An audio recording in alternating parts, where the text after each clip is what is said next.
cura, para mim, não é só a retirada do tumor. É, na verdade, a transformação que eu consegui fazer na minha vida.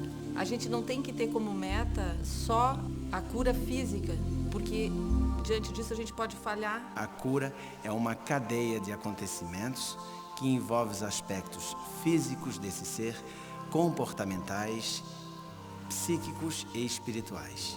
Ela tem um início, ela tem um meio, mas ela não tem um fim. A cura é o resgate, assim, da gente voltar para casa, da gente voltar para Deus. A Deus e a Jesus, a prece da cura. Em busca da cura. A cura é a recuperação da saúde. Saúde física, e não exclusivamente física, mas a saúde mental, a saúde social e a saúde espiritual. Considerando o aspecto que o homem é um ser multidimensional, em que envolve corpo, mente e espírito, a cura compreende a perfeita e total harmonia entre esses três estados. No século XX, a visão materialista da ciência lança um olhar mais amplo sobre o corpo humano. Começa a admitir os aspectos físicos, mentais, emocionais e espirituais da saúde e da doença. O homem já é visto como um ser multidimensional, matéria e energia. Afinal, Albert Einstein deu um belo empurrão. Provou aos cientistas que energia e matéria são duas manifestações diferentes da mesma substância universal. O ser humano é energia corporificada. Isso dá um pulo de afirmação de todas aquelas religiões maiores de que o ser humano é eterno. Ciência e espiritualidade são coisas afins, ambas buscando um progresso. A ciência encontrou um caminho metodológico e científico um pouco mais adequado que nos permite o conforto que temos hoje. A espiritualidade ainda não encontrou um caminho usando a metodologia científica para encontrar mais respostas. Ela se baseia na fé e na esperança. Ciência e religião acabarão concordando entre si, deixarão de ser antagônicas e serão complementares. O fato de nós não acreditarmos não significa que não existe. O fato de nós não conhecermos não significa que não existe. A arrogância das religiões precisará dizer, eu espero, a concordância da ciência. E a ciência deverá perder a sua arrogância, dizer que nada mais existe a não ser aquilo que eu provo com 4 mais 5 e com teoremas, e há coisas que eu não provo, mas que também existem.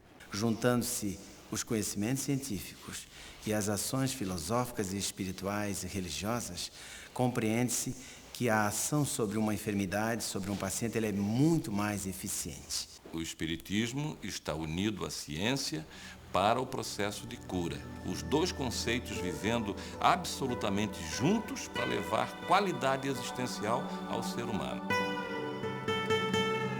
Mens sana in corpore sano. Na Grécia Antiga já era sabido.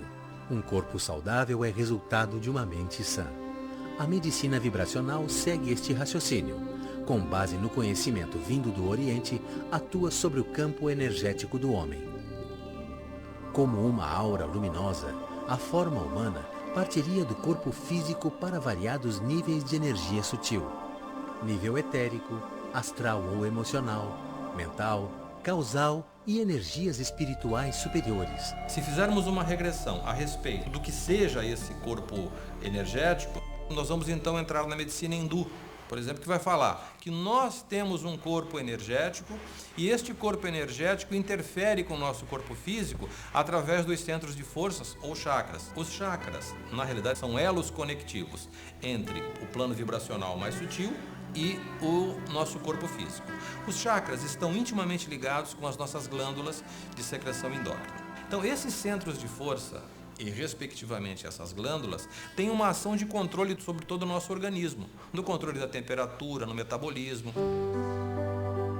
O Espiritismo, codificado por Allan Kardec, revela que o homem é um ser espiritual ligado ao corpo físico através do perispírito.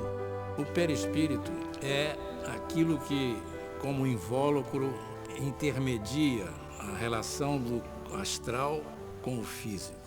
E o corpo físico é o corpo anatômico. Ele não está isolado. Ele está sempre agregado ao invólucro espiritual, ao, digamos assim, ao perispírito, que lhe dá forma, e ao espírito, que é a conexão com o divino.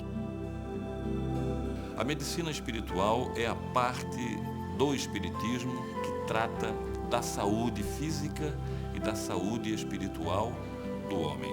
Usa a vibração, a energia emanada de várias fontes, principalmente espirituais, para as transformações que se fazem necessárias nos pacientes. Diante da medicina espiritual, que nós convencionamos chamar de medicina complementar, e não é a medicina alternativa, a medicina complementar ela tem como função complementar o trabalho da ciência. A medicina convencional, tradicional, que não pode nunca ser esquecida nos seus aspectos, digamos assim, científicos, dogmáticos, ela é extremamente importante. Mas é preciso que a gente atue também nas outras esferas, em especial na chamada cura emocional e a cura mental. Sendo o homem um ser multidimensional, feito de corpo e alma, nada mais natural que ele seja cuidado de forma integral. A doença começa no perispírito, isto é, nas alterações energéticas a nível de perispírito, e que tem fatalmente repercussão no físico. A doença faz essa trajetória do corpo espiritual, daquele corpo somático espiritual, passa pelo mental e chega ao corpo físico. Essa é a conceituação mais moderna da medicina espiritual, daquela que procura relacionar a doença aos desequilíbrios físicos, energéticos e espirituais.